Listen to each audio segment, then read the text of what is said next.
John will share a very special message for us tonight, entitled, When Time is Short. John, the floor is yours. It's a great privilege to be able to speak to you all tonight. Thank you for having me. My daughter Rose passed away in early 2017. It was about mid-2017. And the most important thing for me to, I think, share with you all is not only, the short time that we had together, but just my experience as a dad, right? As a dad, where you're finding out that your child's going to pass away or very likely to pass away before you would have expected, and what that means and what my reflections are. And then more broadly, some reflections I've had in regards to engaging the culture on these kinds of issues, especially when time is short, you're dealing with people, you don't have much time to talk to them. So that's my approach. I'm going to try to make it pretty organic and just speak from the heart. My wife and I, we had our son. It was a great joy right after. It's kind of a honeymoon baby. And then a few years later, we were both from big Catholic families. And so I've got 6 siblings and she had 7 siblings, and looking to expand the family and trying to figure out, this is taking a little bit of time. We went through some NFP programs. We'd done that in premarital prep. And eventually, in late 2016, we found out we were pregnant, and we were so happy to be able to have another child, to be able to bring into the world, and to be able to share that and to expand our family. And you go to the first ultrasound, the 8-week ultrasound, and you take a look at things and you say, things look like they're developing pretty well.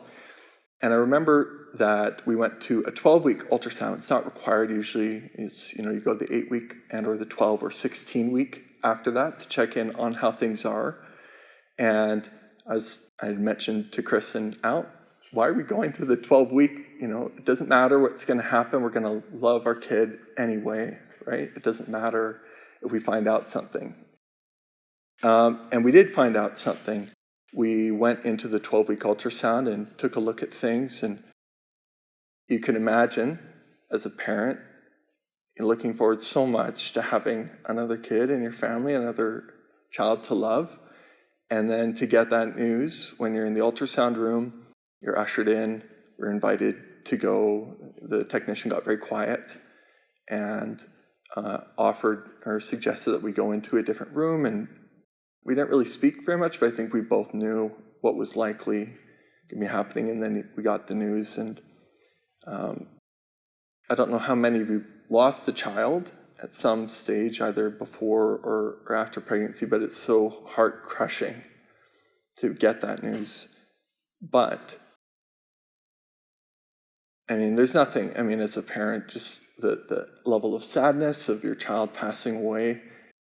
And so we were just, very heartbroken. I remember, though, and I don't really speak about this very often, but right when we heard that she had this condition, I had a resolve in my mind that this is not something that I would have asked for, but I can trust God in this, and it's going to be okay. Which I think was a tremendous grace and gift that he gave me, to have that level of just trust, knowing that things would be difficult, but just from the get-go, that same response of, it doesn't matter what's going to happen, we're going to love our child no matter what. Maybe a few minutes after we were told about Rose's condition, we were offered abortion, kind of in the waiting room, and they were trying to figure out what kind of option, and we both, there was no question. And there was one other time when we were meeting some kind of physician who was dealing with pregnancy and was a specialist with delivery. They also offered us abortion a second time. So I say that not because I, have any hard feelings. I can understand perhaps why people would sense or believe that that's the right thing. I think they're sorely mistaken. We should love our children no matter what, and do what we can to honor their lives and to love them. But those kinds of interactions, I think, would have been more common if Thomas had not been involved in being able to speak to other professionals to help them get a sense of what we were going through, of what our stance was, to be able to be an advocate into dealing with people who were using perhaps sometimes less personal language in dealing with the situation with our daughter.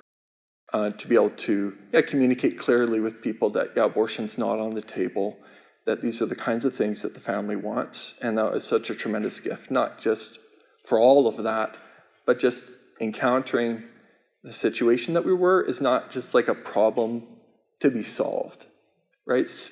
I think sometimes it's easy to lose the human situation in which you can find yourself in the kind of medical field and the medical problems and all the appointments and everything else that can go on. So that was just such a tremendous gift to be able to have that kind of support and feedback.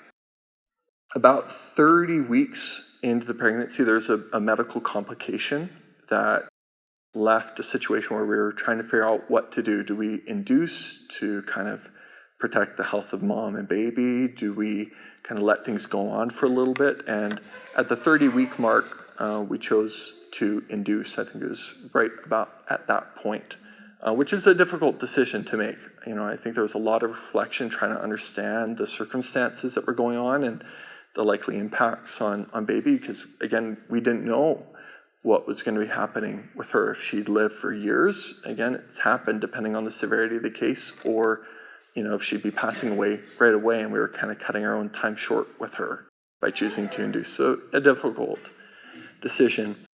But after, anything you'd see with labor, she was born on May 10th, 2017. I guess I would have been, 24, almost 25, I guess at the time. And she was born at 8:28 p.m. and then she lived until 9:06 p.m. that evening. So we just had a little bit of time, which was so special to be able to have with her, and something I'll be very thankful for forever is just being able to hold her for most of that time in a different way and being able to have a little bit of skin-to-skin time. But it's such a gift. We had a lot of planning before, and so my parents had been on vacation. We induced, and it was fairly short notice just due to different concerns that were there. They had to fly back from vacation. Most of her family flew up. They were able to be, right around the hospital room within the 30 minutes to be there for her baptism. We had a priest, and I think before we had induced, there was anointing of the sick that had happened before that, which is a great blessing. And afterwards, it's kind of funny, something I'll just share. You're not going to know if you're in a situation like this. When I was in high school, I had wondered, what if something really bad happened? Like, how would I react? How would I respond to that? Nobody knows that until you're in that kind of a situation. That's kind of one of life's great mysteries, if those situations ever arise.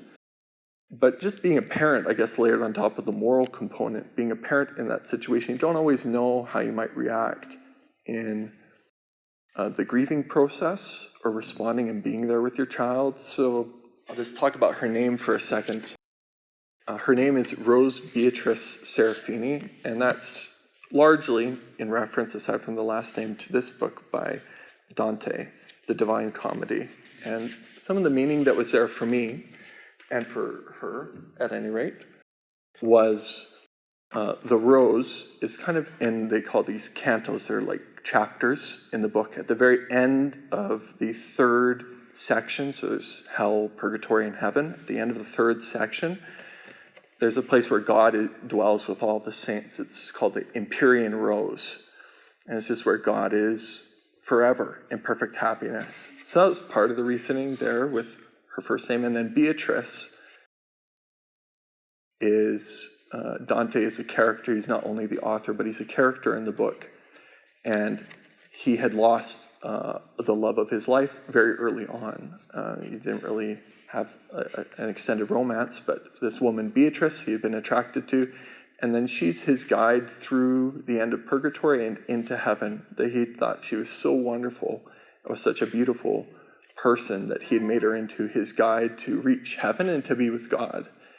And that was kind of our thinking there is a beautiful name, but that we knew that she was probably going to be exiting this life before us, and to be able to have somebody who's there to be able to guide us a little bit as her parents into heaven as well. So is with her name, a couple things to share with that. Be there and just from the school community where I was teaching, but then also family and friends who are there supporting us, and then also honoring her life. As short as it was perfect.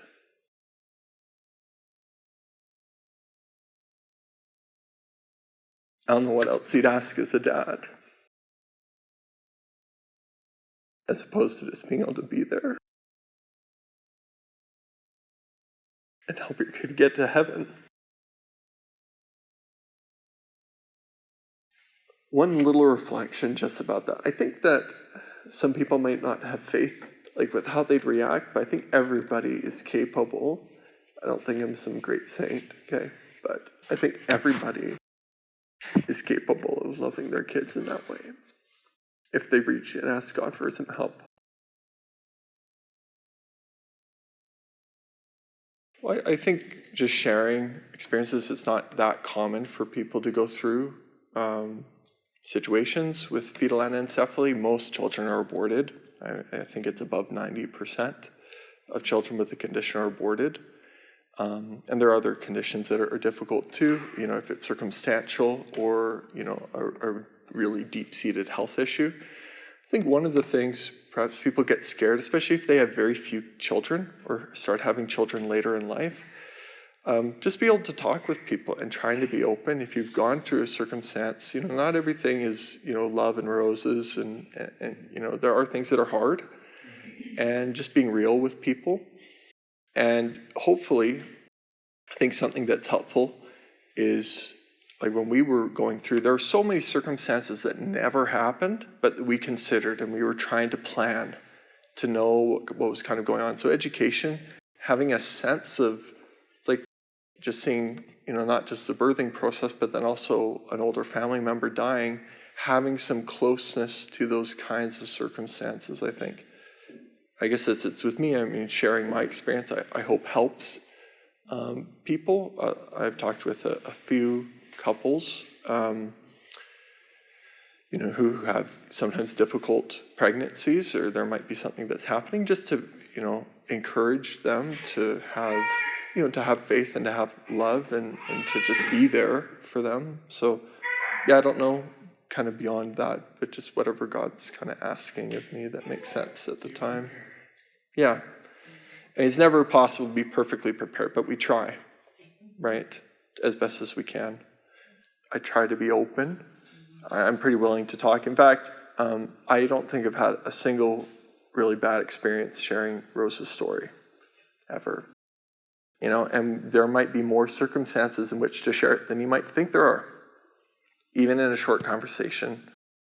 One last comment. I brought some things from Rose's life cards, and there's a cross from her casket and the book that I read from to her, and other things that people can take a look at perhaps at the end if you'd like, and I'm willing to chat with people afterwards. Very happy to do so. So thank you so much for listening and asking your questions and sharing your experiences. Is a great blessing to be able to talk with you all here tonight. So thank you. We can say the same to you. Thank you.